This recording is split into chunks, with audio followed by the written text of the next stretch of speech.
Hello, welcome to tonight's event. This is Diversity on the Hill with the Hispanic Student Association's Office of Political Affairs in collaboration with the Bob Graham Center for Public Service. So welcome everyone. Thank you for coming tonight. I'm just going to show the sign-in sheet for HSA.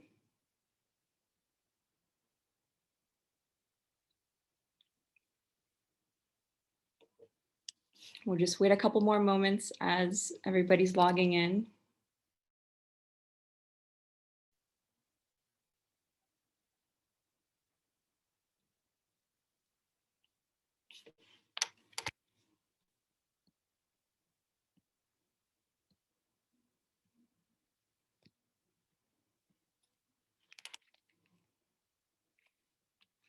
So I know I just saw a question here. Somebody will send in the sign-in link in the chat, so no worries on that. Welcome everyone. Thank you for coming tonight. This is Diversity on the Hill with the Office of Political Affairs and the Bob Graham Center. We'll be starting in just a moment. Thank you all for being here tonight. Super excited for this event and for this wonderful panel.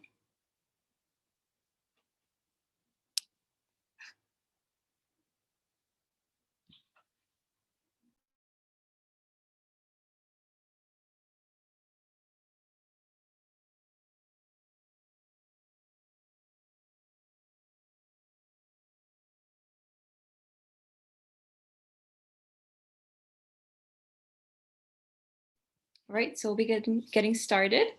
Thank you everyone for being here tonight. Again, this is Diversity on the Hill with the Office of Political Affairs and the Bob Graham Center. We'll be getting started and I hope you all enjoy.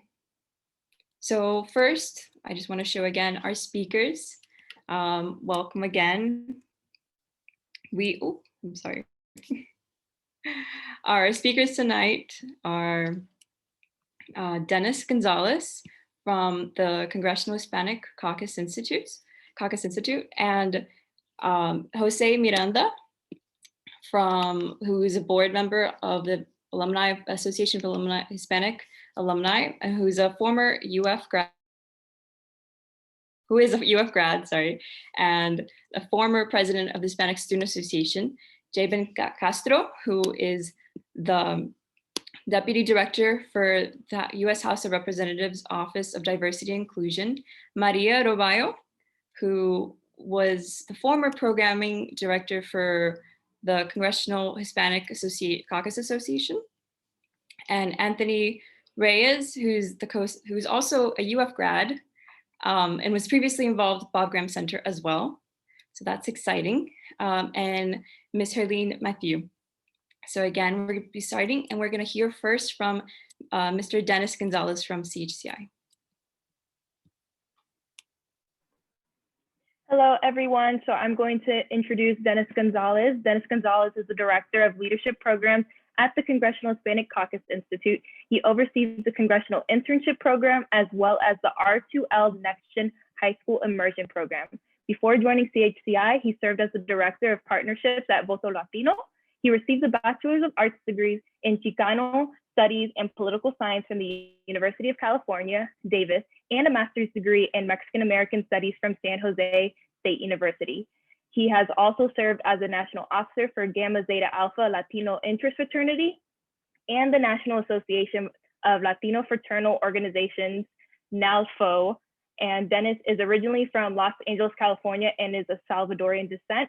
And Dennis is really amazing. I was part of the CHCA program, so I'm very excited for him to talk to you guys about this program. But I'll turn it over to you now, Dennis, to talk about all the amazing things at CHCI. Great, thanks for the great plug. Appreciate you all taking the opportunity to let us share a little bit about CHCI and our programs. And so I'll quickly get into it because I know the meat of a lot of these presentations is the Q&A session. So we can move right into the conversation. So one of the things that I wanted to do first in the first slide is just kind of give you, or next slide, please, is just a really quick background on CHCI. So the history, so for those of you who are not aware of the organization, so in 1978, there was only 5 Latino members of Congress. And at that time, they wanted to help diversify Capitol Hill. So several of them got together and created the Congressional Hispanic Caucus Institute in order to build a pipeline for people of color, specifically Latinos, in Washington, D.C. And from 1978 to that, we built a pipeline of several programs, including our high school program, the Congressional Internship Program, and the Graduate and Public Policy Fellowships that I'll talk about. And over the past 40 plus years, CHCI has had a little over 4,000 alumni through our programs. So the three programs that I'm going to quickly provide information for are the most important for you all as undergraduate students, for those of you who are, is the Congressional Internship Program. The Congressional Internship Program is a program that we run 3 times a year, fall, summer, and spring, for undergraduate students or recent graduates. So you have to have either be in school or have just completed your last semester at your institution or quarter, and it can apply to the very next session. So the immediate next session is only when you can apply to if you're graduating. But the way the program is set up is you will be a full-time participant of this program. What I like to tell people is this is not study abroad. We actually expect a lot of hard work. If you want to come to the Hill, this is an opportunity for you. We want to make sure that you maximize that opportunity. Our interns work 40 plus hours a week, 4 days a week. They're actually in their congressional placements. And during the work that they're doing in their congressional placements is constituent engagement, writing letters and correspondence, conducting legislative research on behalf of their offices, be it education, health, foreign affairs, whatever is the priority of that office. Interns will be working specifically in that work. 1 day a week, interns actually work with CHCI at CHCI on professional development for various subject matter. So we cover congressional simulation. There's a lot of alumni networking for the interns. There's training in networking, public speaking, improving policy and analysis skills, financial literacy. And we also, one of the things that we do, we try really hard to do, since we know that people have different interests and different things that they want to go into. We know not everyone who does this program wants to go and work on Capitol Hill. We expose to different parts of government. So one of the things that we do is go to State Department. And with that, we try to connect that with visiting embassies. So in the past, I just noted 2 of them is the Embassy of Mexico and the Embassy of the Federal Republic of Germany, where we'll come and we'll go with the person who is either deputy leader of mission or deputy chief mission or the chief of mission sometimes. And essentially there's the person who is responsible for the relationship between a country and the United States, and talk about that relationship and how that actually impacts Latinos. So we try to build that in for international folks, but we also go into different programming in different spaces. And one of the benefits of this program is that it's provides financial support for participants. We provide a stipend for interns. Fall and spring are $37.50 and summer is $31.25, and that's because the summer is a little bit shorter than fall and spring. But besides the stipend, we also provide housing, travel, a metro stipend, health insurance. So when you're in DC, you're covered by healthcare you're fully covered. Your healthcare is fully covered by CHCI. And we also have some additional support. So there's a lot of programs where you have to pay your own way. And CHCI is one of the programs where we try to cover as much as humanly possible for interns. But I will note, and this is just a flag for a lot of internships, is we're not paying for you to live your best life when you're interning. It is for you to get by and to have that experience. So some people tend to confuse those things, and you will have a roommate. We do provide housing, but you will have a roommate. You are not going to have your own room. There's certain things like that that you should expect. That there's a lot that's provided, but we expect a lot from our interns. So as Isa can speak to some of you, I'm very demanding. So and so are the folks who are here, because we want you to put your best foot forward and have the best experience possible. So we also encourage students not to take classes while they're interning with us. If you need to take classes, that's a conversation we can have. But we do really want you to commit to the experience, because it is really important. And this is for undergraduate students. So this is our undergraduate experience. So the next slide, I'll quickly go into the fellowship and the graduate fellowship programs. So the differences between the public policy fellowship program and the graduate fellowship program, these programs are 9 months long. So you would start in August and go to May. For the public policy fellowship, so the only distinction between these two programs, the public policy fellowship is only open to people who have recently received a BS or BA. So you recently graduated from college within the past 3 years. So if you graduated within the past 3 years, you are open to the public policy fellowship. The graduate fellowship, you must have an advanced degree.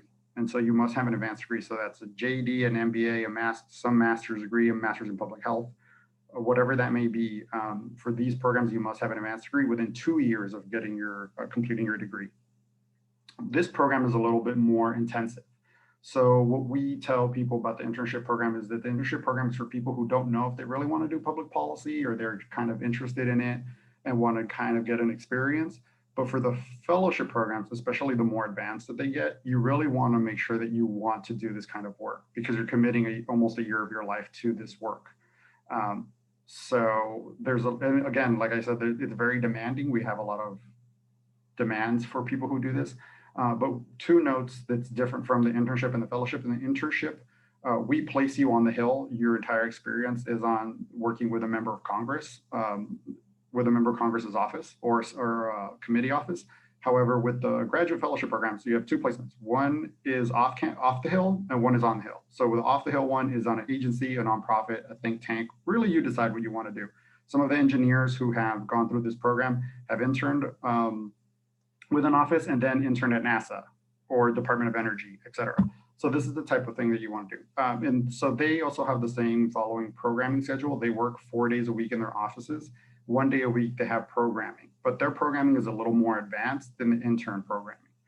So if you look at some of the issues that they cover, is choosing the right job and how to negotiate the things that you need in those jobs, media training for being a public spokesperson or public speaking, providing effective feedback to your bosses, as executive presence. So the programming is a little bit different for the fellows versus interns. Program benefits, I put a little asterisk on there because this is as of today. However, our cycle has completed, or they're in review for 21-22. So this is for 22-23 as of now, but this may change. So, and the reason why I'm noting that is because currently the stipends for each program are noted. The public policy fellowship would be $2,900 a month. And graduate fellowship is about $3,300 a month. And how do we get to that?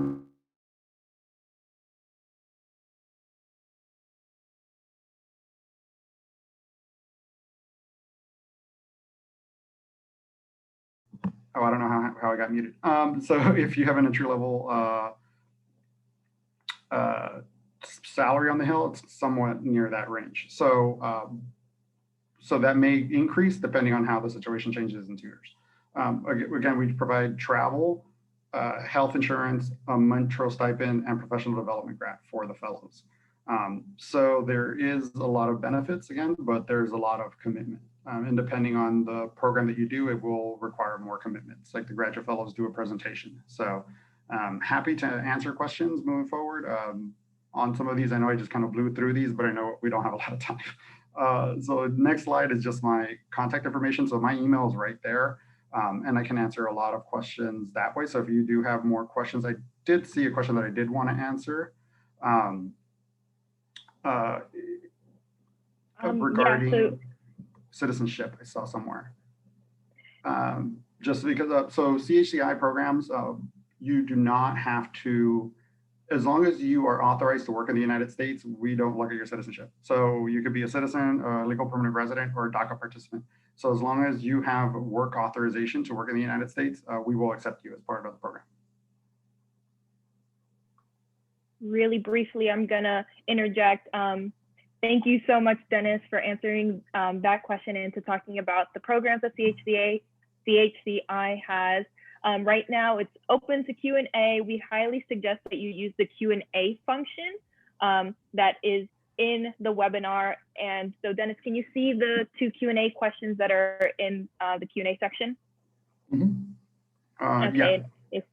And if you can just go ahead and answer those. And if anyone has any more questions, we have a few more minutes for questions and answers from Dennis. Sure.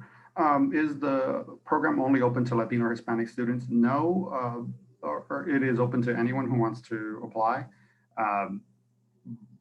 But we have had participants who are not Latino, but the caveat with it is that the programming and the things that we talk about are directed to the Latino community. So that's what you're signing up for. So for folks who if they aren't Latino and a lot of the conversations are going to be focused around that. So that might be, if that becomes an issue for you, I mean, I think that you're signing up for that. So that's just something that we want to like be transparent and clear about. But it is open to anyone who would want to apply. So anyone who feels comfortable can. What work is being done to address the Black, Indigenous, people of color, diversity, and Fulbright scholars and fellows through the State Department? I don't know because I'm not affiliated with those programs. I think that would, like, I don't work with State Department programs. I think that would be something that you would probably want to reach out to folks who work with state. They're communications folks, but I'm not sure if they're working on certain things to help diversify those programs. I know that they do have a couple of additional programs like Wrangle, but I don't know what they're doing specifically. How can we apply to the internship for postgraduates? So, like I said, the internship is only accessible to undergraduate students and people who recently graduated. Unfortunately, if you're graduating this year, we have already closed our cycle for 2021. So our 2022 cycle is going to open in the fall. And so that's when we'll select for 2022. We select very early on just because there's a lot of onboarding. So for folks who are graduating now, your best bet is the public policy or the graduate fellowship programs. Now for folks who haven't graduated, our programs open in the fall. So they would start in August, September, August, the deadlines would open up for the programs. And really quickly, Dennis, I'm seeing that some people can't see the Q&A, so I'm just going to ask the question to you and then you can answer it, okay? Sure. Okay, so you just answered that one. So the next one is, what is the biggest thing / trait / experience you look for in applicants to be to do the undergrad internship? Specifically for the undergraduate internship, I think there's a couple of things that I look for specifically is curiosity, willingness or openness to take on different tasks.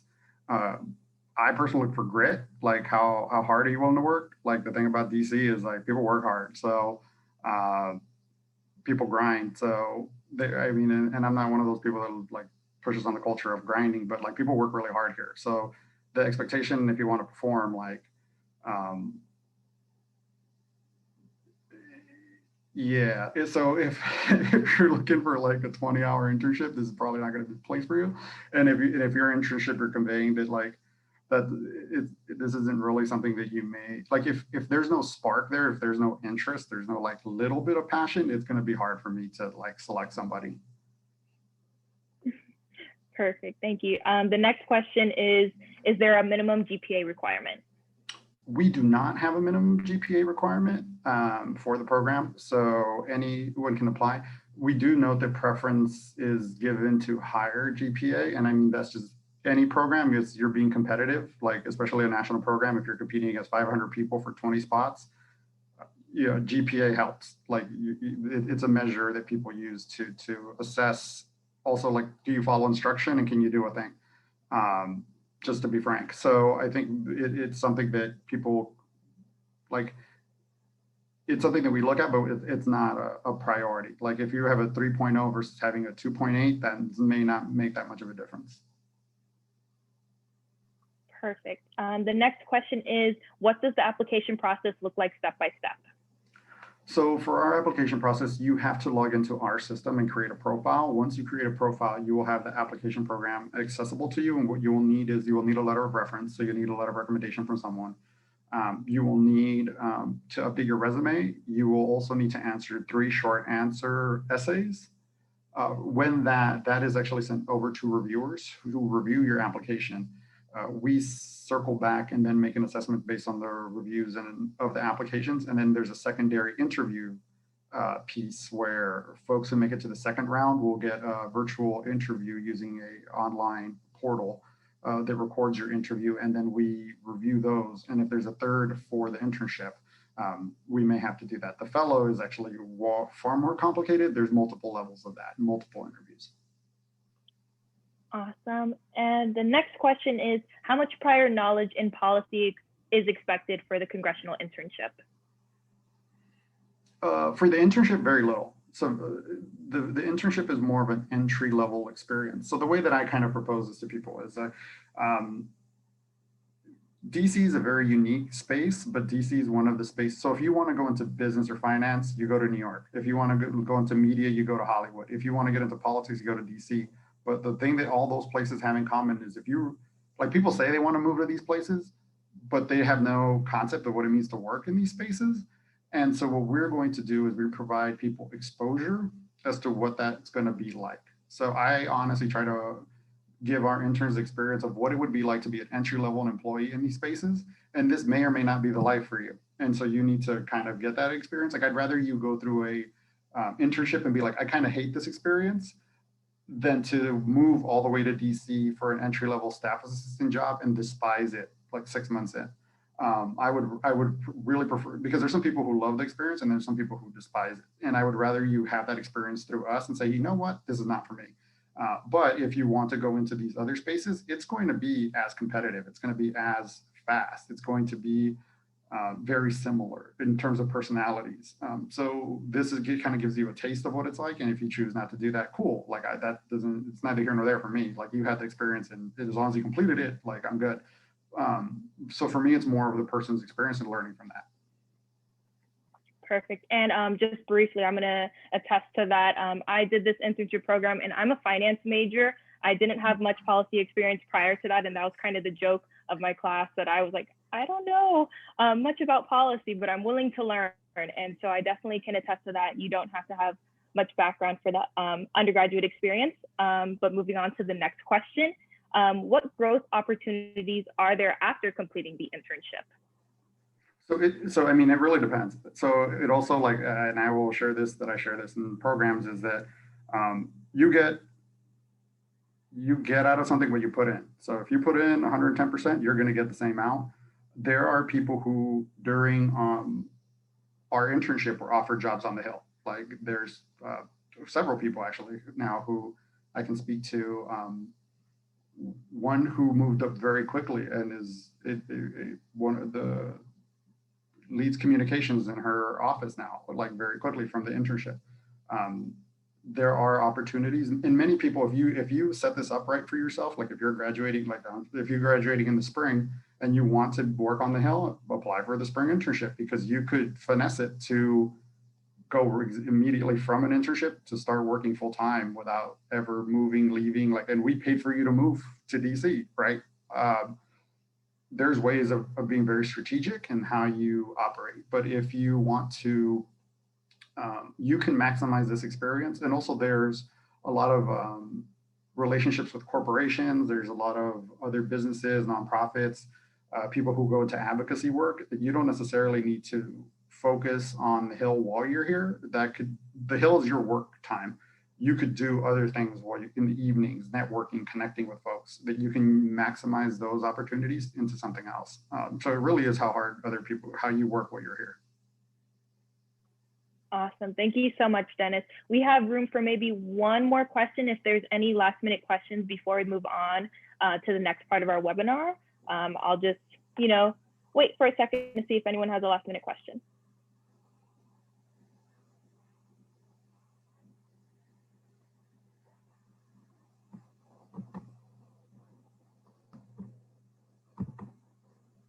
Okay, going once, going twice. I think we're good. Oh wait, nope, never mind. Saw it. Okay, can we preference what department we want to work for? So for us, the way that we do it, when someone is selected, we will send out a survey of interests, and we try to line up interns with their preferences, like ideologically, like we try our best. But for the internship specifically, CHCI decides where people are placed. just because we know a lot more about how offices function, where, what, like we have a better sense of that. So we identify the placement office for individuals. But for the fellowship, where it's a little bit different, is that fellows find their own placements, so they decide where they want to work. But for the internships, we do a lot of the legwork in terms of placement. But we do ask, what are members you'd like to work for? What are policy things that you're interested in? Those types of things that we try to match you up as best as possible. Because we also, one of the things we also do is we like identify your preference in terms of politics. Like, we're not going to put a Republican in a Democrat office or a Democrat in a Republican office. We want you to be aligned with a place where you're going to feel comfortable working in spaces and things you believe in, because that is also a piece of DC. And I know the folks who work on the Hill, like, people are passionate about the work that they do. They sincerely believe in the work. So we want you to be in a space where you can feel comfortable working in the space where you work. Perfect. Thank you so much, Dennis. Now we're going to be moving forward to the next part of our webinar, but we have included the CHCI website in the chat, and as well, Dennis's contact information is on the screen right now if you are interested in asking any more questions. But again, thank you so much, Dennis, for coming on to our panel and talking about these amazing programs. Perfect. Thank you, Dennis. Thank you for talking about CHCI. I met a couple CHCI interns when I interned in DC, so it was nice to hear about it, the program again. So moving on to the next. Our next panelist is Jeyben Castro. Jeyben serves as Deputy Director for the House Office of Diversity and Inclusion at the U.S. House of Representatives.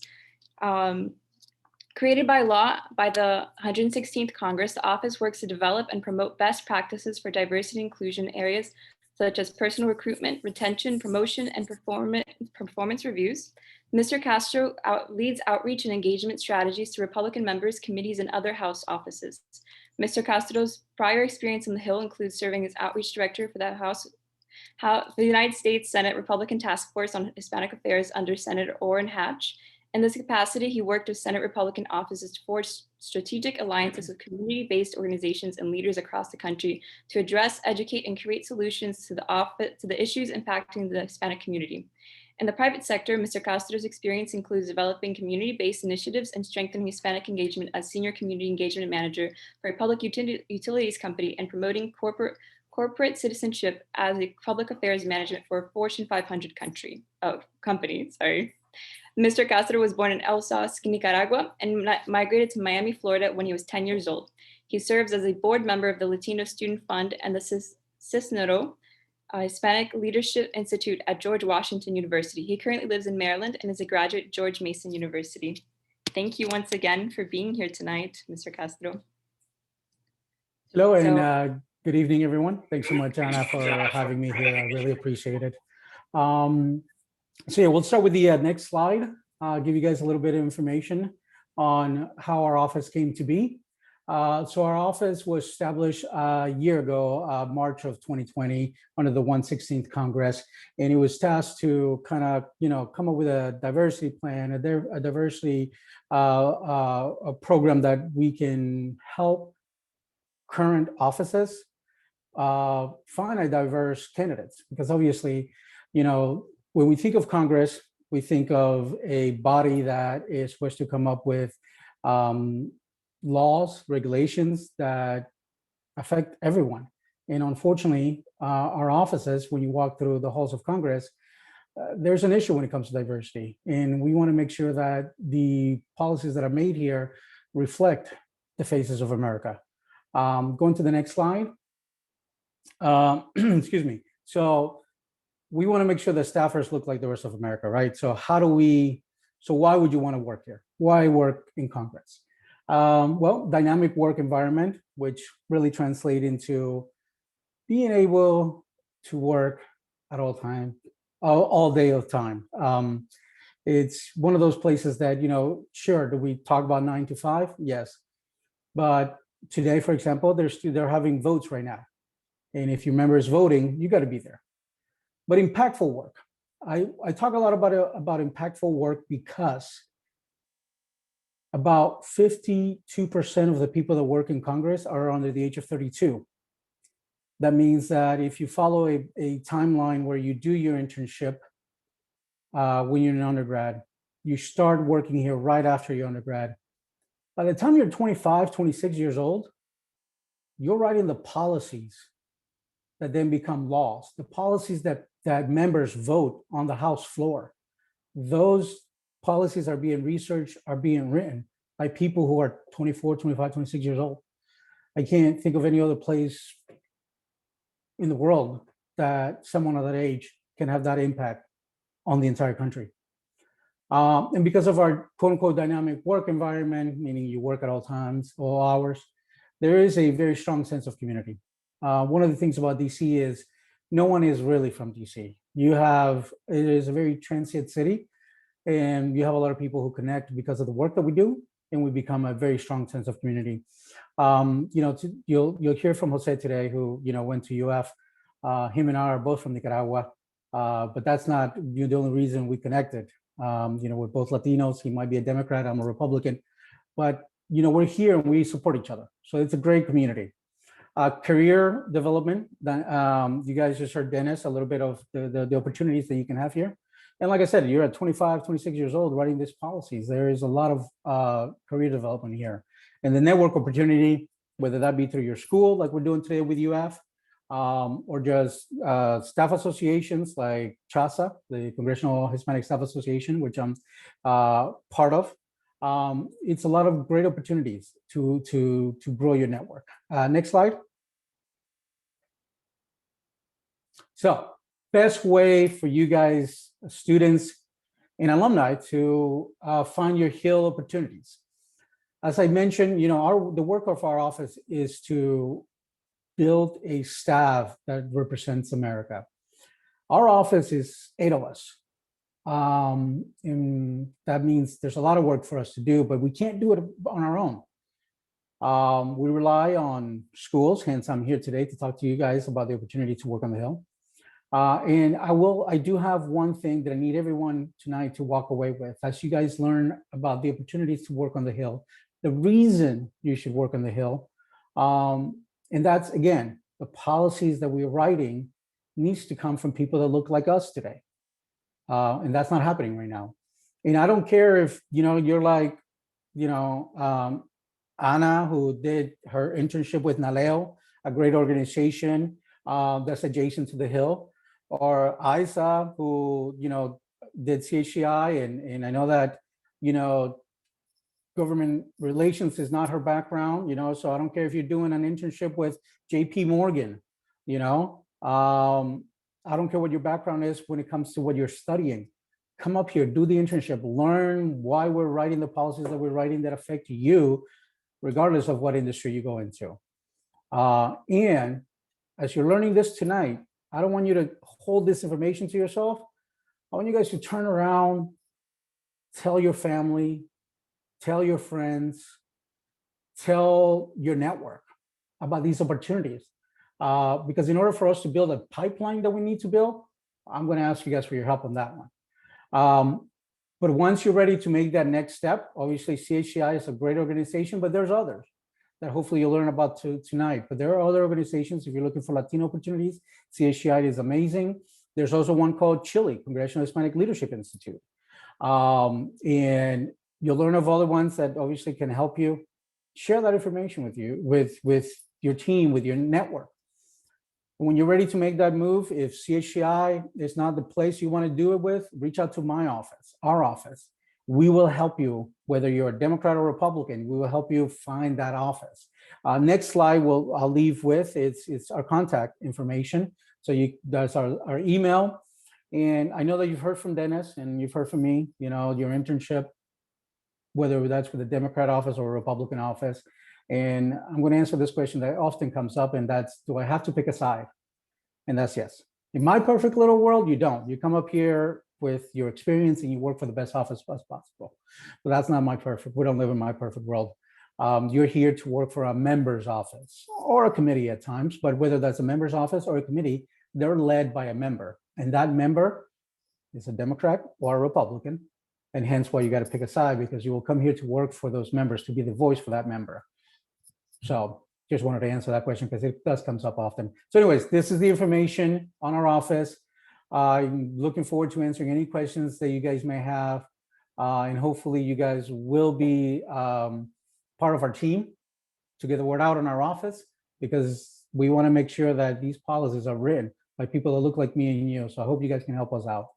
Thank you. Thank you, Jeyben. So we'll do questions for the panelists at the end, but keep them, you can type them in chat in the Q&A portion and we'll get to them at the end. But thank you so much. So next, Lisa. Hi, perfect. Yes, like she said, please keep writing those questions in the chat and we'll go through them all at the end. Right now, we're just going to go through all of the panelists and their organizations. Anna, can you go to the next screen? Perfect. So our next speaker will be Anthony Reyes. So Anthony Reyes is originally from Miami, Florida, and currently works as a staff member in the United States Senate. In addition to his day job, Anthony serves as co-Senate Vice President of the Congressional Asian Pacific American Staff Association. I can't say the acronym, I believe it's CAPASA. Prior to his current role, he led programming at a national nonprofit in DC focused on filling the political pipeline of Asian Pacific Americans across the country. Before Washington, he gained experience organizing the AAPI community in the 2016 election and interned at various think tanks, trade associations, and on Capitol Hill. Anthony graduated magna cum laude from the University of Florida in 2016, where he was a Graham Civic Scholar, a political science junior fellow, and was active in Model UN and in the Florida Political Review. So we are so excited to hear from a UF alum. So go ahead and tell us all about this amazing organization, Anthony. Yeah, of course. Thank you for having me. First off, let me just thank HSA for hosting me, and also let me, it's really great, particularly returning to Gainesville, even though I'm not there physically. I'm here in Washington, D.C. I do miss the swamp. Today it's pretty warm in Washington, but it's been pretty cool. I'm a Miami guy originally, so I do miss the warmth and I miss Gainesville. But so good to be with you guys. And one quick kudos to the Graham Center as well, just because you guys have really come a long way. I started as a Graham Civic Scholar, taking notes on the Miami Metro about how that project would kind of lend itself to all aboard Florida and kind of the high-speed rail from Miami to Orlando. So between that coming to fruition, but also the strides that folks like you have helped with the Graham Center has been fantastic. So thank you for that. Really quickly, I'm sure many of the students on this, I can only imagine what it's like, being an undergraduate student during the time of a pandemic. So you guys have seen a million slides. Mine's is only 3, and it'll be as quick as I can be, because not only does a lot of the work that CAPASA a lot of the work that we do at CAPASA intersect with the work that other panelists do, but I also want to leave time for kind of the meat and potatoes of Q&A. So we could just go right to the next slide there. Yes, so the Congressional Asian Pacific American Staff Association, also known as CAPASA, was founded almost 23 years ago, sort of with the notion of we're a nonpartisan staff organization built and dedicated to building community for the Asian Pacific American staff members on the Hill. I'm sure there are folks on this panel who've been working in the Senate and in Congress longer than I can, but in many ways, we walk around the halls of Congress, in the House and the Senate and other buildings, and we can still kind of count on our fingers like, hey, there's another person of color, a Black Indigenous person who looks like me and I have community with. So I think one of the things that CAPASA does in community with other organizations as well is really help build that community, but also gain a sense of what it means to represent that community on Capitol Hill. A lot of that is very similar to the work that HSA does and ASU and other student affinity groups do at UF, just sort of on Capitol Hill. So right off the bat, we feature members on Capitol Hill. We uplift the work that they're doing. It's nonpartisan, Republican, Democrat, nonpartisan. We work to uplift the work that people that are part of our community are doing, the way that they're transitioning. I know that I was introduced as a co-Senate vice president, but one of my other Senate vice president was tapped to work in the administration. It's kind of a transition period in Congress now, so I'm the only Senate vice president right now. But again, that's kind of the work that we do.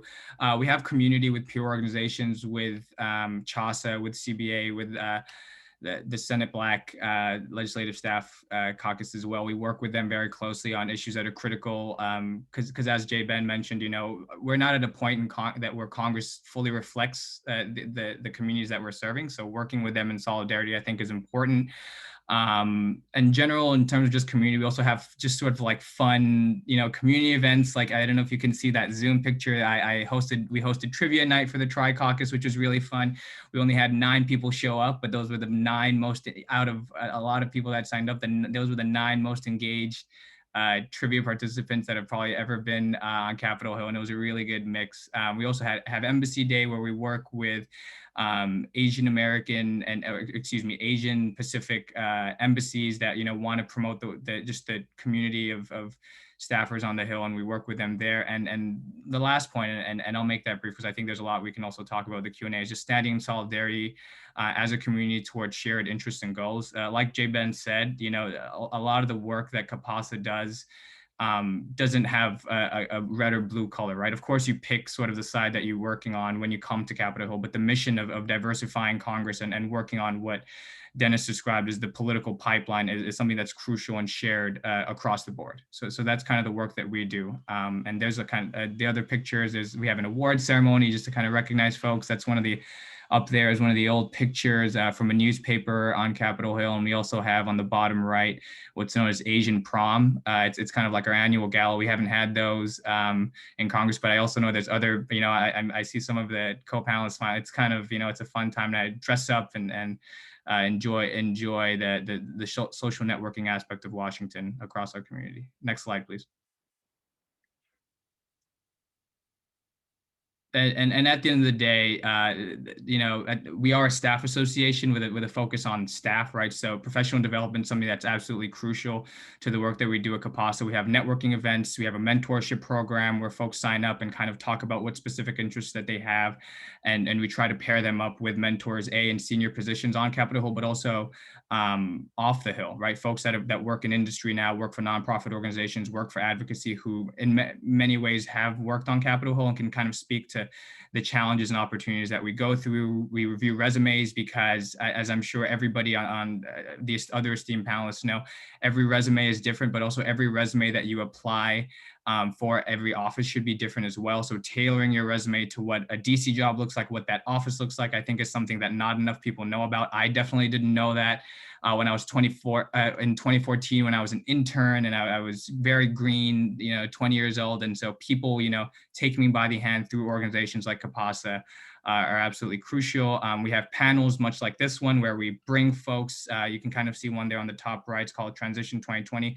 We had a host of many panels talking about what professional opportunities exist for aspiring Hill staffers, current Hill staffers, and Hill staffers that are looking to broaden the opportunities outside of Capitol Hill and public service. Particularly, as I mentioned, it's kind of a transition time in Washington right now where there's a lot of opportunities with the change of the administration and the change of Congress. So it's something that, we're keenly aware of as staffers, and we work within the resources that we have and the resources that others have as well to make use of that. And finally, something that I think doesn't get talked about enough, but I think a lot of the staff associations, along with Congress more broadly, is talking about the mental health resources and well-being of members. We, particularly after, with the pandemic and different things like that, we've had membership has talked to us and said, hey, we'd love to find a way to just meditate, reflect, sharing mental health resources, which are available on Capitol Hill, but, whether it be the stigma of accessing those resources or just not being widely publicized through House and Senate offices, I think that's something crucial that community organizations help do and help uplift as well. My contact information is on the bottom left as an organization, but I can work with Anna and Isa as well to share it after at the end as well. But that's all it is for me for now. Thanks so much for having me, and I look forward to answering any questions that you guys may have. Thank you so much, Anthony. And it's great to have you back, in the virtual swamp. So our next panelist is Maria Robayo, currently serves as a legislative aide / scheduler for Congresswoman Kathy Castro from the Tampa area. Maria obtained her bachelor's degree in Homeland Security and Counterterrorism from Embry-Riddle Aeronautics University and a master's degree in Global Governance from the University of Siena in Italy. Maria has been involved in local politics in Tampa, serving as a campaign finance consultant. She is also the former programming director of the Congressional Hispanic Staff Association, CHSA. During her undergraduate degree, Maria was a founding sister of the Epsilon Lambda chapter of Lambda Theta Alpha Latin Sorority, Inc. Inspired by her experiences as a Colombian immigrant, Maria has always been involved in organizations that seek to advance Hispanic representation. Welcome today, Maria. We're so excited to have you here today. Thank you. I appreciate the opportunity to speak to you all. I feel honored. I know that from my peers, like I think I share the sentiment that it is very important to do these outreach and communicate with our like the younger generations, the ones that are going to be following in our footsteps, and try to instill this information and try to help you get to the Hill. Like they said, my name is Maria Robayo, and I am here to represent the Congressional Hispanic Staff Association. And we are more or less your peer organization on the Hill. Can you go to the next slide, please? And the mission of CHSA is to provide professional development for our members, a peer support system, personal enrichment, and to recruit and retain Hispanic staffers on the Hill. But personally, I think CHSA is the organization that's here to lend a helping hand to those of you who are coming and those of us who are here and are trying to grow and advance on the Hill. Some of the programming that we do to help this, particularly in professional development, it's host panels like this one to try to help staffers learn their job.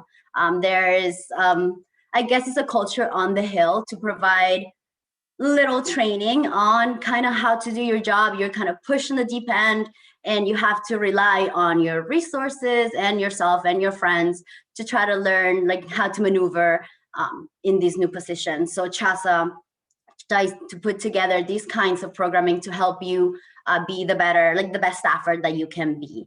We have resume banks to try to help you not only get a job, but once you are on the Hill, prepare you for interviews and review your resume, make sure you are putting your best foot forward. Also salary negotiations, any kind of things that you would need to be prepared for that next job, CHSA will do. We also provide a pretty big peer support system. I think of some of my fellow CHSA members as my family in DC. Like Jeyben mentioned earlier, nobody's really from DC. So once I found CHSA, I was able to find this community and this family that kind of helped me get through this very big change that is to come from a smaller community to DC, where everything is about networking and who you know and all of those things. So CHSA has been able to provide this opportunity for me and other members. CHSA is also a voice, a liaison between staffers and leadership. Actually, CHSA and the other Tri-Caucus organizations like CAPASA, CBA, SBLSC advocated to bring the organization that Jeyben is now leading, to bring the House Diversity Initiatives office to the Hill. So we also do advocating for our members. We're like that voice, the liaisons between staff and leadership. For personal enrichment, we try to understand that staffers are well-rounded people, and like it was mentioned before, we help share information about mental health, fitness. We try to have social events. Way back when things were still in person, we were holding a lot more social events, but now we've had to obviously transition to virtual. Next slide. And some upcoming events that we have going on, we're trying to highlight the diversity of our staffers. I think education is a big part of bringing diversity to the halls of Congress. So we are trying to use our social media, briefings, panels, things along those lines to highlight Afro, Indigenous, mixed or LGBTQ+ Hispanic CHSA members. We are trying to continue foster relationships with the embassies that are here to come and talk to us about the experiences of being Hispanic and Latino back home and here in DC. We are here to build bridges with local universities and other universities like this one. So we want to help you get here. I'm a strong believer of you move up, but make sure that you're opening that door for the people kind of like coming after you. And this is what CHSA is trying to do. We also continue to partner with Tri-Caucus staff associations. There are strength in numbers.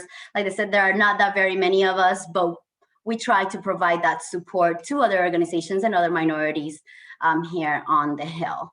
And another one of our next upcoming programming things are events such as build your own business, how to purchase a house, all of those little life skills that you would need to thrive as a person. CHSA tries to provide for our members. I also look forward to answering more questions from you all. And here is the information for the organization. I'm sharing my personal email. Please feel free to reach out whenever please use me as a resource. I'm making myself available to you if you have any questions about what it's like to be on the Hill, CHSA, or anything along those lines. I also encourage you to visit our website, chsadc.org, to get more information on what we do and stay connected with all of the programming things that we have going on.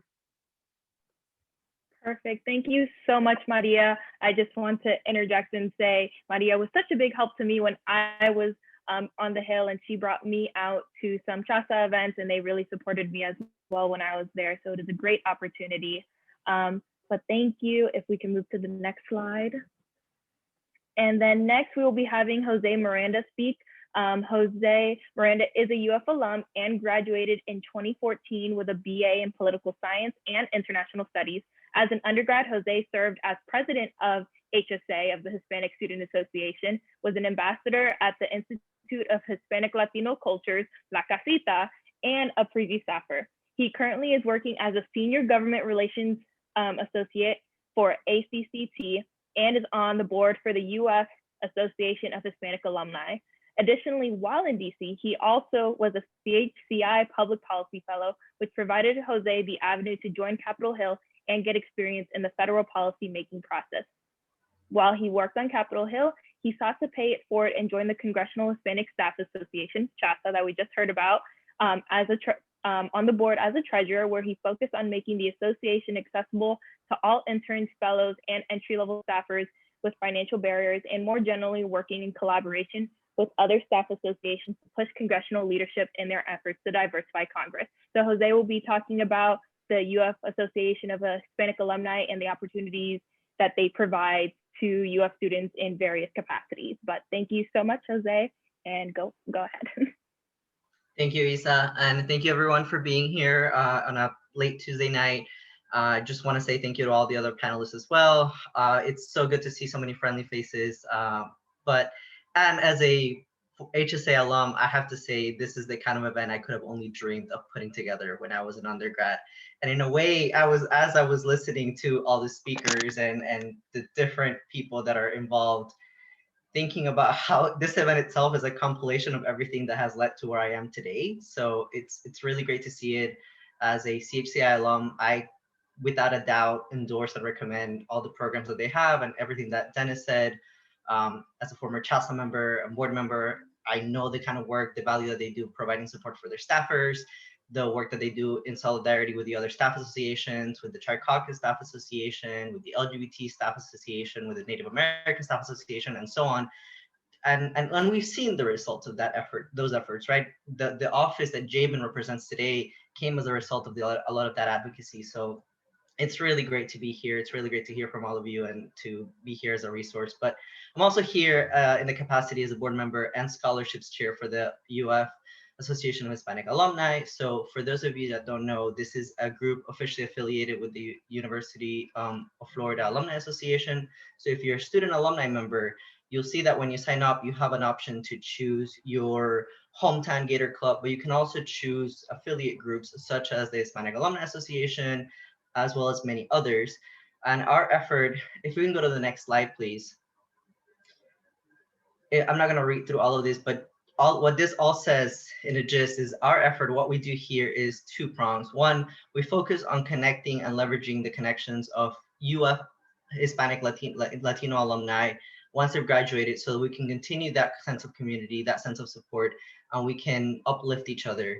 And then what I would say most importantly is also supporting students both through our scholarships and through our fundraising that we do to provide financial resources to students, but also through more recently a lot of programming guided to not only serving as a financial resource, but also as a knowledge resource. I myself, being a first-gen college graduate and an immigrant, can attest to the fact that I didn't really know what I was doing half the time when I started at UF, I didn't necessarily have a network already coming in from my parents, from my peers. So knowing about what is out there professionally and what options are out there was something foreign to me. And so what we try to do as an association is erase or shorten that knowledge gap and making sure that we can provide from our lessons and from our knowledge to current students and recent alums so that you can make better informed decisions about your professional trajectory. If we can go to the next slide. The UFAHA is a national organization.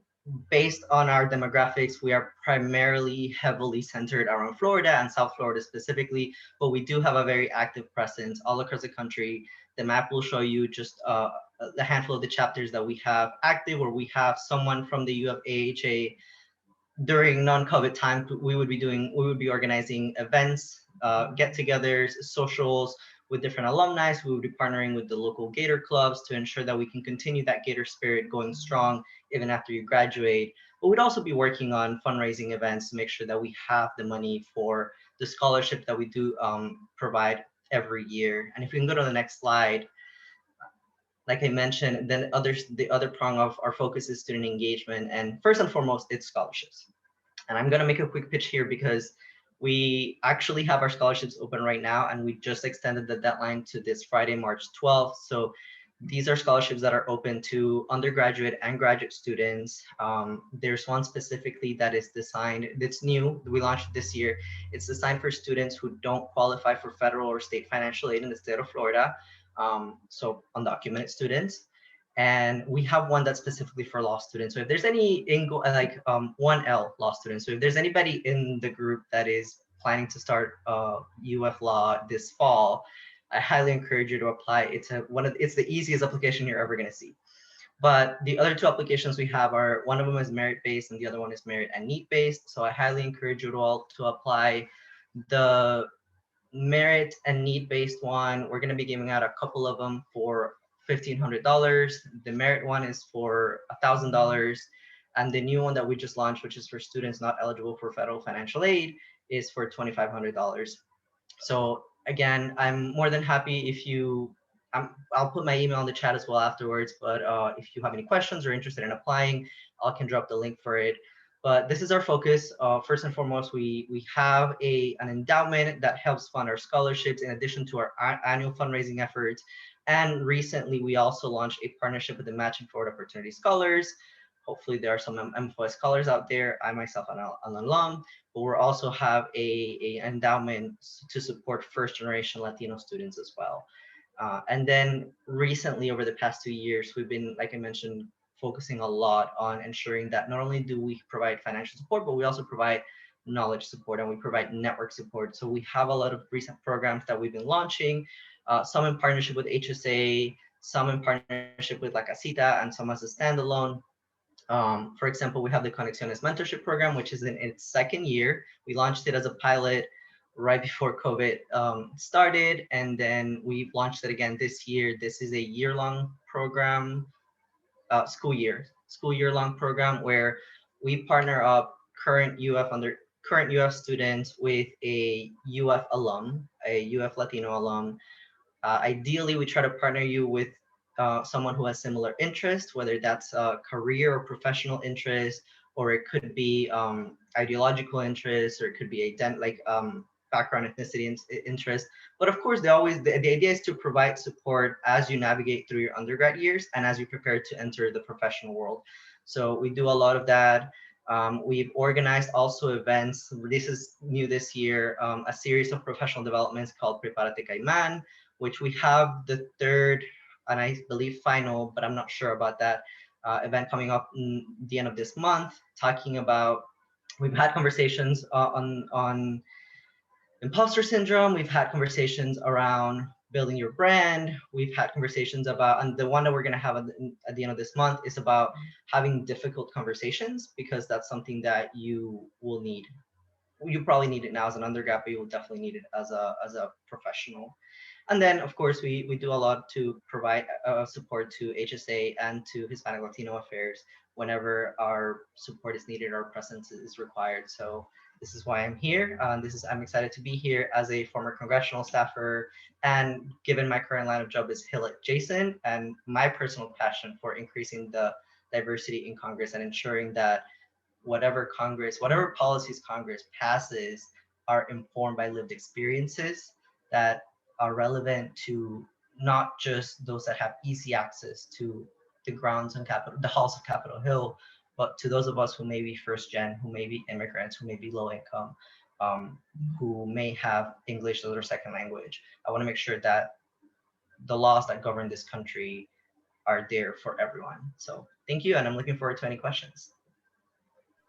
Thank you so much, Jose. So our last panelist is Herline Mathieu, who is the Vice President of the Congressional Black Associates. Herline is a Haitian-American Florida native who serves as a scheduled to Congressman Emmanuel Cleaver. Herline relocated to Washington, D.C. area after attaining a bachelor's in political science pre-law from the University of Central Florida. While in D.C., Herline has dedicated her time towards community service and raising awareness towards minority representation within executive leadership roles through the power of media. She currently serves as a vice president to the U.S. House Staff Association, the Congressional Black Associates, and is constantly looking for opportunities to refine her communication skills, i.e. effective marketing strategies, video editing, and social media management, as well as making connections with other creatives. Thank you so much for joining us here tonight. Hi there. Thank you so much, Anna. Hi guys, my name is Herline, and I am now the president of the Congressional Black Associates. I do not have a PowerPoint, and one of the biggest reasons why is because I really just want to connect with you as best as I can on this webinar about the different opportunities for community within Capitol Hill. For those of you who are interested in entering into this world, I'm going to be honest with you, it's a huge place. Capitol Hill is essentially like its own ecosystem. We almost even have our own language when it comes to, just being on the Hill. And to be quite frank, as most of these panelists have already alluded to, we probably spend more time before quarantine at work than we do in our own place of residence. And for me, I actually enjoy it because I genuinely enjoy what I do. So with that said, the Congressional Black Associates is the largest Black staff association within the U.S. House of Representatives. We're comprised of over 300 plus members. That includes your members of Congress, chief of staffs, down to your interns. Our biggest thing is making sure that you are not alone in navigating this huge space. Because like I said, the Hill is a big place. We offer a variety of opportunities. One of them includes, opportunities to actually socialize and get to know one another outside of just policy talk. Prior to quarantine, we hosted your happy hours. We hosted game nights, just really, different opportunities to provide a sense of camaraderie amongst one another, especially since we spend so much time with each other. In addition to that, we also do community service in the DC area. At the beginning of the month, we actually went down to a community kitchen where we packed about 800 bags of groceries to go out to, families in the DC area. If you guys didn't know, with quarantine happening, food instability has gone up. So we wanted to make sure that we were hands-on in addressing that and also bringing light to that issue. So that's community service. But most importantly, we try to foster an environment where our members are constantly growing. A lot of our members come in as intern, and once they get a taste of the Hill, they know, like, okay, this is for me. This is what I want to do. And what we want to do is we want to make sure that they have mentors, and they also have those opportunities to refine those skills, their writing skills, their communication skills. If you're into video editing, that you have those opportunities to actually work on those skills and strengthen it so that when the opportunity arises, for you to take on that press assistant position and ultimately take on that communications director position, that you are prepared for that moment. So that's the biggest thing. As a lot of these panelists have already touched on, one of the things that we are still experiencing on Capitol Hill is racial disparity. One of the organizations that I want to bring to your attention is the Joint Center, which is very big here in DC because it brings light to there still being a lack of representation amongst senior staffers when it comes to race. Their recent study actually revealed that as of right now in the Senate, there are only 2 Black communications directors. And remember, guys, we've definitely got more than 2 senators over at the Senate. So one of the biggest things that we try to do is bring light to those issues and bring it to the greater public so that people understand that Congress works better when the people who are working in Congress are reflective of this melting pot of a nation that we live in. So, you know, we try to do all of those different things, but the biggest thing that we really want to do is enrich your experience as a congressional staffer. Yes, we know that you work, but you can have a little bit of fun too while you're delivering all of those barrier breaking policies. So again, that's pretty much it on my end, guys. My name is Herline. I'm the president of the Congressional Black Associates. And if you have any questions, I am definitely excited to answer them for you. Congratulations on president. Thank you. Thank you. Thank you so much again for being here. So we will start this off. And this is going to be the questions for the panelists. Our first question is, why do you believe having diverse staffers on Capitol Hill is important, and how does it have the potential to impact policy? I know you all have kind of already mentioned it in your own responses, but if there's anything else you would like to add to that, or I know Herline, you just mentioned you were talking on that point. So if anybody else would like to, contribute to this as well, it's gonna just to continue that topic and really drive that point. Yeah, I can definitely answer to it. One of the biggest reasons for why it's so important is because we need your perspective. And so you'll come into Congress and it's still majority white. We're making progress, but we still have a long way to go. And it's important because, you know, when you're sitting in these rooms where these decisions are being made on behalf of millions of people, and half of those people are, you know, Black, brown, Asian, and there's no Black, brown, Asian people in the room, but you're speaking on my behalf and you don't know about my experience. You're just, you know, you don't have that background knowledge for the most part. You don't have that perspective to really offer for the most part. And so, you know, one of the things that I always say, because if I can be honest, if I can be transparent, when I speak to my colleagues, my Black, brown, Asian, Latino colleagues, they always say, hey, I'm in these white spaces, but I don't feel comfortable speaking up.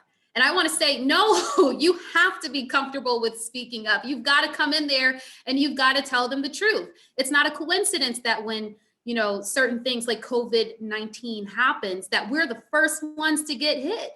You know, I think the COVID-19 was really a situation where it unveiled a lot, where the numbers were coming out, and it's, you know, these Black, brown communities that are being impacted the most. So it's important because these decisions are being made without us, and we need to be there to consult, to offer our perspective, and to also ensure that everyone is always aware of the different experiences of different Americans that live in this country.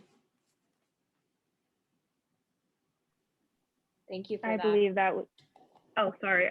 I believe that was beautifully said. If any other panelists would like to add on before we move on to the next question. No? Okay. I'm going to move to the next question. This one is specifically for our UF grads. How did your time as undergrads prepare you for a career on Capitol Hill? And were there any specific experiences that helped you on your journey to DC? Anthony, you want to start? Sure. I think sort of, and part of this, it's been a while, right? I graduated in 2016, so even though it doesn't feel like it's been a while, it in many ways has. I think one of the things that, and Jose kind of talked about this, was that, I come from, I'm from Kendall, Miami, right? I didn't grow up in any large institutions, that my parents didn't immigrate to this country and didn't go to college in this country. So going to a massive, 45,000 person university and finding what institutions were meant to welcome me and which ones weren't as accommodating is something that very much was paralleled when I came to Capitol Hill and when I came to Washington more broadly. Like, I remember when I first came to UF, right? Not only are there so many libraries, but there's also so many organizations pulling you in many different directions, hey, come to this club, hey, come to that club. And you try to make it work while also, being a good student, being a good friend, being a good family member, making sure that you always call home at least once a week. So guys, make sure you call your parents, even if you already have this week. But I think that's something that was really, really crucial to me when I first graduated in 2016 and decided to move to Washington, D.C. In fact, one of the things that I started off at UF, I actually started as the first graduating class of the Innovation Academy. And it was a program that I wasn't very familiar with. I know there are a few years in it now, but it actually taught me being able to iterate and kind of like figure out what it means to step into something that's new and unknown, even if you don't think that it's something that fits with your plan or fits with your direction. And I think that's something that as soon as I stepped off, hopped off the plane at DCA, right, it was sort of something that I didn't plan. I planned, I came on, I was lucky enough to save money and have an unpaid internship for 2 months when I first came the summer of 2016. And then I came back to Florida and did the election. And then I worked at a nonprofit organization with Dennis at the Asian Pacific American Institute for Congressional Studies. So and then made my way to Capitol Hill. So I think one of the things that I found very quickly out in Washington that I think I was prepared for through my time at UF, because it's such a massive institution and there's so many, again, directions that you're being pulled in, is being able to prepare yourself for the unknown and what you're doing, to prepare. Are you doing your homework? Are you studying? Are you somebody that's ready to not have every answer in front of you, but being determined to have the answers and being, persistent and perseverant to have those answers? I know it's a really broad sort of way to address that question, but I think that's something that's true, particularly as Dennis mentioned, in a city where people really like to grind, right? Like, I'm technically still on the clock, right? And I'm sure other people are on this panel as well. And that's something that I think I learned at UF very quickly when I was, 12 a.m. at Library West working on my senior thesis, probably too close to deadline than my thesis advisor would have wanted. But those are things that you learn, whether you know that you're learning it or not, that helps you out moving forward. Yeah, I'm gonna echo everything that Anthony said, because that pretty much covers it, but I'll be concise with what I said. So three major things. One, let's be real, you're at a predominantly white institution. That itself is preparing you, because Congress is a predominantly white institution. We're working on that, but as of right now, it still is. That teaches you to work with people across different backgrounds, different ideologies, different perspectives, and you're going to need that in Congress. I know the media makes it look like Congress cannot get anything done, and that's because that's what gets the attention, but you'd be surprised. You could go to congress.gov any day or check on their websites, and you could see the amount of bills that actually get passed, often in a bipartisan manner, that may not be like the attention-grabbing news, but Congress is doing stuff on a regular basis. So that's one thing. Two, to what Anthony said, you have to be someone who can manage a lot at the same time. You have to be someone who can be self-directed. And I think UF teaches you a lot of that, especially if you're someone who, if you're here, I'm assuming you're probably involved, whether it's HSA, whether it's the Bob Grant Center, whether it's the College of Liberal Arts and Sciences, which is my college. you name it, you're probably not only taking classes, but you're also getting involved. And that gives you a lot of skills that you're going to need, interpersonal skills, as well as other hard skills, writing, critical thinking, analysis. You're going to need that here. So that will prepare you really well. And then the last part is, I know we're in a virtual setting, but virtually speaking, look at the people around you. Because if you're here, you probably have an interest in public policy or government or advocacy. You are considering coming to DC at some point. And I can tell you that one of the biggest tools that you're going to utilize and you're going to want to keep sharpening and growing as you grow professionally is your network. And you do that starting now. You don't wait until you get here, because you don't know who around you is going to get here before you, who is going to come after you, who's going to come with you, and who's going to support you throughout the process. You know, Anthony and I didn't get the chance to meet when we were in undergrad a lot, even though we were there at the same time. I graduated in 2014, so a little bit before him. But when he came right along, he joined our little group of like UF Gators. And, you know, I have a really good friend who's chief of staff now, who graduated, who came to DC before me. She graduated 1 year after me. She's one of my closest friends. I have several friends like that who are all Gators. Like my small contingency, the people who I still have been like talking on a regular basis, even during the pandemic, most of them are UF grads. Most of them are here in DC working on Capitol Hill or working on Hill adjacent organizations. So UF prepares you by giving you that network that you need to at least start off.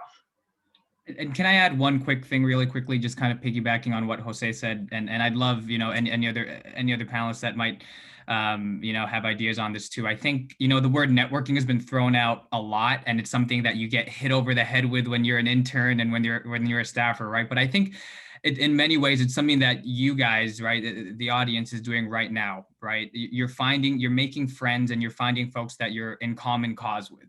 That's kind of the key there, common cause. So when I came to UF, right, like I just met friends who I know wanted to like pick up basketball at the Southwest gym, right? But here, you know, now I'm making friends with folks who are committed to diversity and inclusion on Capitol Hill, right? Obviously the stakes are a little bit different, but you are building the interpersonal skills now to, you know, better yourself for Capitol Hill opportunities. So I think that's something, you know, the word networking is a little bit of a loaded term, but I think in many ways you guys are building those skills now and finding common cause, whether it's something fun that you guys are doing just within your communities in Gainesville and across UF, but, you know, something that we do now on Capitol Hill. Thank you both. And thank you, you know, the both of you for attending here. And again, kind of, I mentioned earlier, returning virtually to the swamp, and hopefully we can host you at UF, you know, in a post-pandemic world. So our next question is for Jeyben. And this question is, what do you know now that you wish you knew as an undergrad or someone that was looking to start a career in DC? So right at the beginning of your career. Well, actually, I went into the military right after high school. So I don't know that I can answer that question, but so I was in the military for 10 years right after high school. I actually didn't finish my undergrad till after that. And by that time, but I can tell you this, that after my time in the military, late 20s, it was actually my first time that I met a Hill staffer. So prior to that, I had never even thought about working on the Hill because I never knew anyone around me that worked on the Hill. You know, I remember thinking to myself, wow, I guess Congress is not just elected officials. So for those of you guys who are interested in coming up here, and I want to mention once again, even if your undergrad is not government relations, even if your undergrad is architect or whatever it might be, film, right? Every policy that affects every single industry happens here. So I do want to say that if you are, as the question says, a undergrad, and what would I wish I knew then if it's working on the Hill? I used to work for Senator Hatch. That guy in the film industry and in the music industry is like a superstar. Well, he actually recorded his own music, but he was working to make the film industry and the music industry better for people who work on those industries, right? So, i.e., if you want to work in film industry, come here. Learn what are those policies that are affecting your industry, because even if you don't decide to stay, which I hope you do, because as you've heard plenty of time today, we need you. We need the diversity. But even if you don't decide to stay, you get to walk away knowing so much that will affect your industry wherever you may go. So you'll know how the quote unquote sausage is made, right? Like you'll see how, why the policies are done the way they are. When you go into your industry, you'll be like, okay, well, I don't like this new policy. Well, now you're going to be armed with knowing what to do about it. If you don't like it, you'll know how to become a advocate for your industry and who to reach out and how you can make those changes. If you do like it, we hope you call us and tell us that. We don't get a lot of those phone calls, but hopefully you will. So if I was in your shoes, undergrad, what I wish I would know then is that come up here, learn this process, even if you're not going to stick around. But the information you walk away with will help you for the rest of your career. And the network that you will make will help you for the rest of your career, no matter where you go. So that's what I would say. Awesome. Thank you. Thank you so much. Ooh, I'm so sorry. We keep cutting back and forth. Thank you so much, Jeyben. I know you do have a hard stop at 8. We do have one more question for the panel, and then we do have a couple Q&A. So I know, Jeyben, you have to go, but if the rest of the panel would be able to stay a couple extra minutes after 8 to answer some more questions, that would be greatly appreciated. Is that okay?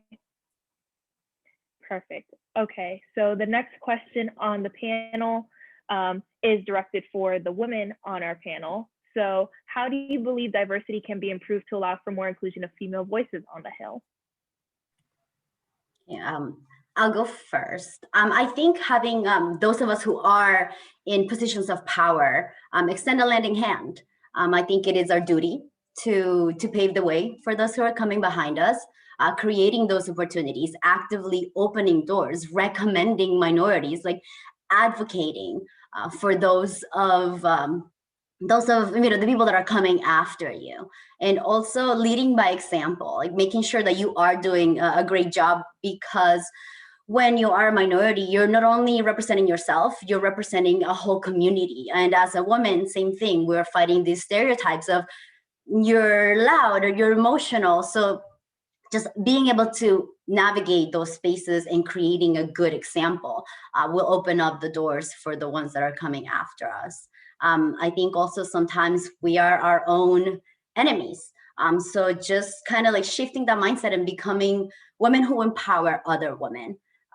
And honestly, if the door isn't open for you and there is not a seat at the table for you, take it, like make your own space. I think the Hill is one of those places where you can, be pleasantly persistent until you kind of get your point across. And there's slow movement, but there should always be that continued advocacy from us.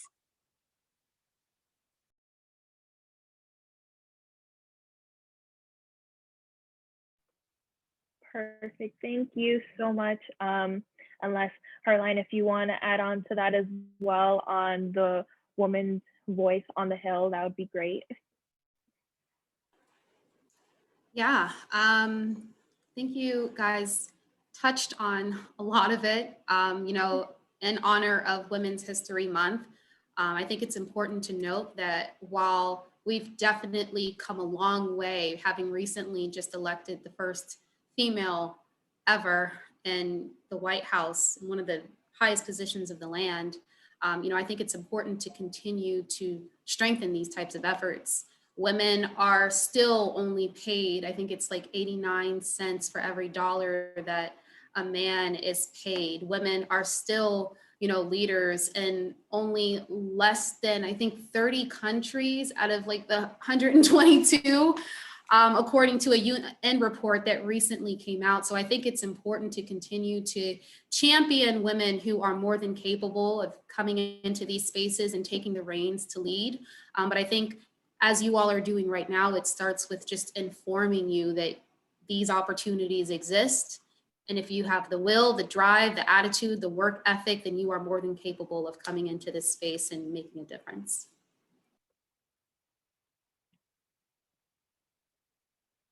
Awesome. Thank you so much. And so that was all of our panelist questions. Now we're going to move into the Q&A questions. I know Dennis asked if he could answer one of the questions. So one of the questions asked in the Q&A section is there an Office of Diversity and Inclusion on the Senate side, and how do experiences differ between chambers? Oh, I was just going to answer it like on typing, but like Jeyben can also answer this question since he's still here. But it's Lorenzo Vera over on the Senate side manages the Senate Diversity Initiative. And so they also have an office, but since Jeyben's still here, he can answer the differences because I think there are differences that I really can't specify in terms of how they operate. Yeah, I'll be more than happy to. So yeah, so the difference between the two is that our office was established last Congress and made a official office as of this Congress of January, which means we don't have to worry about being part of the rules package anymore. We're an official office. And the difference is that over in the Senate Democrat Diversity Office Initiative, it is an initiative run by Senator, my God, why did I just blank on his name? Senator Schumer, thank you, wow. Sorry, it's that time of day. So Senator Schumer runs that office. That initiative is under him, which means if tonight Senator Schumer says, I am retiring as of midnight, that office doesn't exist unless another senator decides to pick up that initiative. So that's the big difference, is that it is a initiative for Democrats on the Senate side. It is not a bipartisan office like our office. Our office is a bipartisan office. So that's the big difference. In our office, obviously, it doesn't matter who wins or loses elections, we are here to work with your offices. And one of the things that, not saying, obviously it's a difference, but I honestly believe that diversity, equity, and inclusion does not belong to one single party. And I believe in order for us to meet the goals that we need to meet, it has to be done in a bipartisan way. And the director of our office, Kimba Hendricks, who runs the Democrat side of the office, and myself that run the Republican side of our office, we are friends. We've known each other for 4 years. We are friends that believe in the same goals for our office. And we don't operate as a competition between the two or between the two parties. We work as a team. And it's also great to have leadership support. One of the things that I heard today was, like, can I speak up if I'm experiencing, something that I shouldn't be experiencing as a staffer here? Well, that's the great thing about our office, is that we have the leadership support from Speaker Pelosi and Republican Leader McCarthy. They support what we do. They support the idea of diversity, equity, and inclusion. So I always tell any staffer that has any kind of concern on speaking up about this issue in their office to speak up. They have the support of Speaker Pelosi. They have the support of Republican Leader McCarthy. So on my side, I think, it makes it easier for us on the House side to kind of tackle these issues. But I think that's a little bit more on difference between the two offices, and I hope that helped. And if I can add real quick to the second part of that question, which is what is the difference between, are there differences in experience between the two chambers? I'm sure Anthony will disagree with me here, but it is not a secret that I am very biased towards the House. And I do believe it is the better of the two chambers. But seriously speaking, I will say the Senate allows you to, once you get into a legislative role, it allows you to become a little bit more of an expert because you have a smaller portfolio. Senate offices are much bigger. They have a much bigger team to field the needs of an entire state, since they represent an entire state, as opposed to a member of Congress, a House of Representatives member who represents a district. So when you're a legislative staffer in the House, your portfolio tends to be bigger, so you tend to be more of a generalist. But on the flip side, because offices are smaller and you have to be more of a generalist, I personally think upward mobility is more likely in the House than in the Senate. A lot of my colleagues when I was in Congress, who were my peers as legislative assistants, are now deputy chief of staffs, are now legislative directors, are professional staff members on committees. So I think, and again, this is a personal opinion, but I think there's more upward mobility there, although the trade-off is that you don't really get the chance to become as much of an expert as you would in the Senate. I don't know if there's data to back this up, but I also feel like the House is a little bit more diverse than the Senate, at least up until now. But I would say those are the two general major differences, in my opinion, on the two chambers. That's not to say that you can't find community in one or the other. CHSCI is a bicameral organization, so they have members both in the Senate and in the House, and I have a lot of friends in the Senate, Anthony included. So yeah, that's a little bit of what I would say on that. Thank you. So our next question from the audience is, what outreach / recruitment does the Black Caucus have to offer to Black and Brown students of color? So this is, I guess, a general question. If anybody wants to pitch in that knows about this more specific, then, or maybe we can amend it some more. And Herlene, maybe you could speak about initiatives from the Black Caucus Association, Black Associates, sorry. Yeah, the Congressional Black Associates. I mean, you know, our biggest thing is addressing social justice issues that continue to take place in this country. I think last year was probably the first time that we really had to step up and be vocal.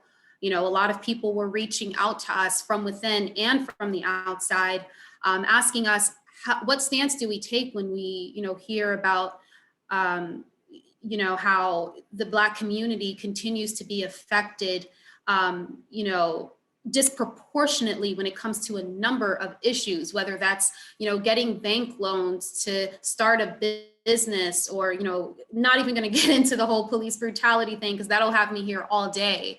But the biggest thing is just making sure that, you know, we are here. Yes, we work for members of Congress, but we're here to make sure that a light is being shed on, you know, different areas and different groups of people in this country who may not always have a voice. So that's the biggest thing for us, is just making sure that we utilize our platform as policy workers in the proximity that we have to policymakers to actually step up, have some courage to speak up to things that are happening that are, you know, not right. And to make sure that we never take that for granted or pass up an opportunity to, you know, inform everyone of everything that's happening. Thank you. So I guess my last request is, if anybody has any other questions that they want to type into the Q&A portion. If not, I would like to really quickly just add to Herlene's last answer. go ahead. Is so as an outsider looking in, because I'm also like Hill adjacent. What I tell people, I'm not on the Hill, but like we work closely with the Hill. But I'm also on the University of California Alumni Board. So for my institution, University of California, UC-DC has a building and has interns. So one of the things that I know that I've done, because I meet with a lot of African-American, Asian American, queer, a lot of students. So a lot of these affinity groups for the Hill, I know that when I have a student who's like, oh, I want to work on the Hill, I will connect you with someone. Like I will connect you with somebody with any of the different affinity groups, and they will find me somebody to talk to this person. So I think one of the things that they do for recruitment or for advocacy is they will make time to talk to you. They will make time to talk to a person to provide that space to give you insider information on how to get in if you want to get in, or what are the challenges that you're going to face. And here's the thing, there's a lot of confidentiality, but people aren't going to tell you stuff publicly. But some folks may tell you something privately, like, hey, this is what to expect. So if you want to be here, this is just from what I've seen and from my interactions. So I think if you see yourself on Capitol Hill, these are the folks that will provide you support. They will support you and they will advocate for you. So if you make the time to meet with these people and you make a good impression when you're applying to the Hill, they will be like, hey, like, let me know and I will chat with folks. So I think it's like a two-way street. Like, what are the organizations doing? But like, if you put the initiative in, they're going to support you. So I think that you really need to, like, if you put in that work, any of you, to try to get on the Hill, these are the folks that are going to help you because they're aligned with the same goals, many of them. So I think that's also something to think about, is that if you put the effort in, that these will be the folks that will support you.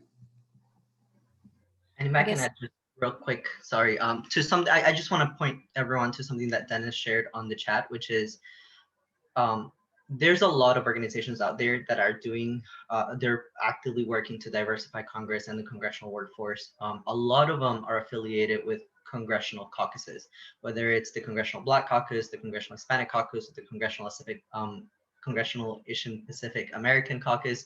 And Dennis actually posted a lot of those organizations. These are the nonprofit arm of these caucuses, as well as some that are not affiliated with congressional caucuses that are there too. And their entire existence is meant to bring folks from our communities so that they have access, they have a door to those, because let's be honest, we don't necessarily have a already pre-set up door into Congress, into Capitol Hill. So there's a lot of organizations out there that are doing this work. Some are affiliated with Congress, others are not, but just understand the need to do that. And what Dennis said is like, hits it in the nail. At the end of the day, you need to continue creating those relationships and establishing relationships with the people that can help you get there. That kind of inspires, I guess, our last question, which will come from me then, is what, tips do you want us to leave us with for people that are interested in getting, working in DC and going to the Hill? What would be your parting thoughts on that? And I guess we can start with Maria. Yes, like everybody said, I think networking is king on the Hill. So don't be afraid to reach out, especially let's say like today. You know our names, you can probably find us on LinkedIn, send us a message, use your resources. We're here, we're part of these organizations that are here to bring more diversity on the Hill. So we are willing to help you. Don't be afraid to send us that cold email, say, hey, it was great to, hear your thoughts during this meeting. Can we connect? Do you have a few minutes to talk to me? I know most of us, if not all of us, are going to be willing to do that. So don't be afraid. And once you kind of have your foot in the door with the person, that connection, follow up, keep in touch, because maybe you're not graduating yet, but in a year, you can still tap onto like those resources whenever you are ready to come here. And if you have kept a constant communication or like updating people on your life, it'll be a lot easier for us to be able to connect you and plug you in, rather than having to make that connection over again if you leave a big gap of time between your first connection and then when you actually will require that assistance. So pleasantly persistent, and definitely network is king. Don't be afraid, and we're here to help you. Use us as your resource. Thank you. That's really helpful. I think that's an important tip, is to keep in touch, right? Keep up. Anybody else wants to go next? I guess I'll go next. Ditto to everything that Maria said. And don't think of networking as like, oh, let me reach out because I saw you and you are in XYZ role. Think of it as building a relationship, because that's what you need. If it comes out transactional, you're not going to get out of it much. But if it becomes a genuine relationship, I am going to be invested in ensuring that you are successful. And I'm going to make sure to share every resource that I come across or every opportunity that I come across so that you can tap into those. And then the second piece is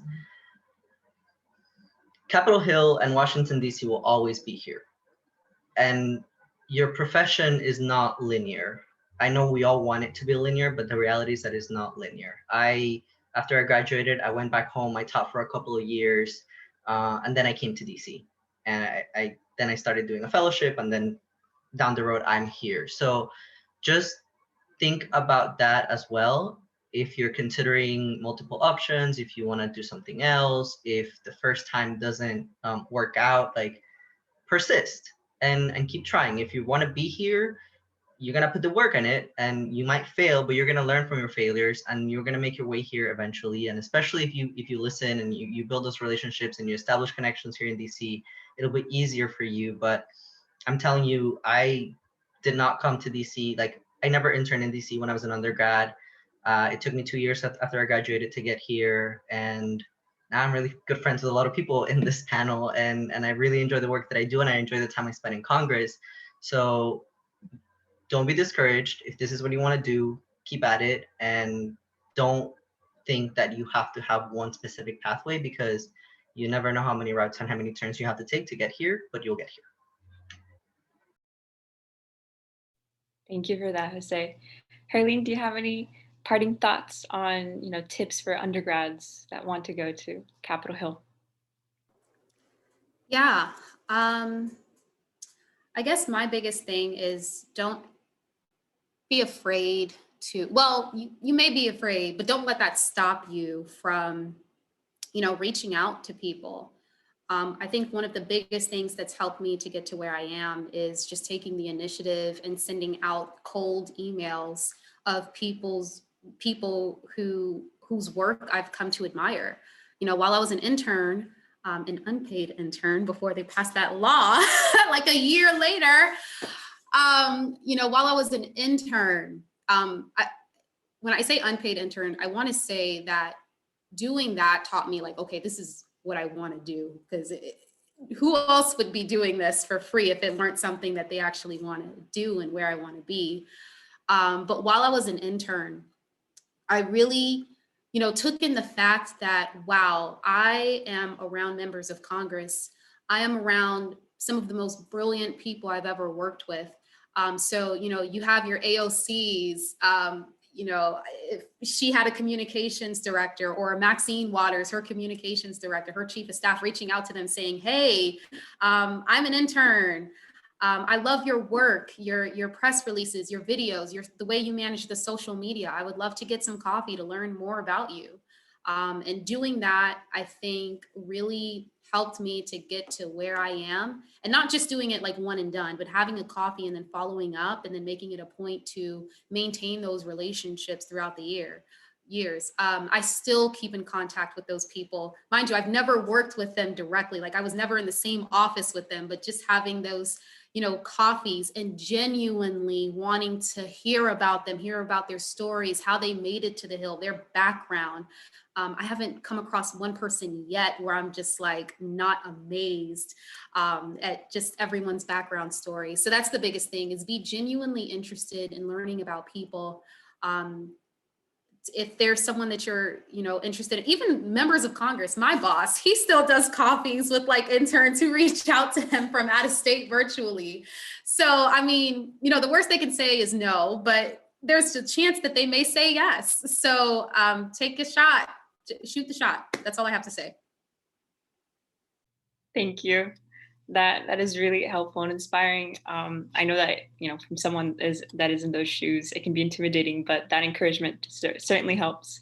So I'm just going to share a couple slides from the Graham Center just to close up our program. And I want to thank once again, all of you for being here tonight, taking, the time out of your busy days. I interned with Naleo in DC. So I definitely remember, how busy the staffers were and my colleagues. So definitely thank you again for being here tonight. These are just some announcements. Early voting is happening right now in Gainesville. If you're a Gainesville resident, you can go to the Rights and vote this is local Gainesville, elections. So make sure you go, take your ID with you, and bring a mask, wear a mask, and social distance, please. So early voting at the Rights until the 13th.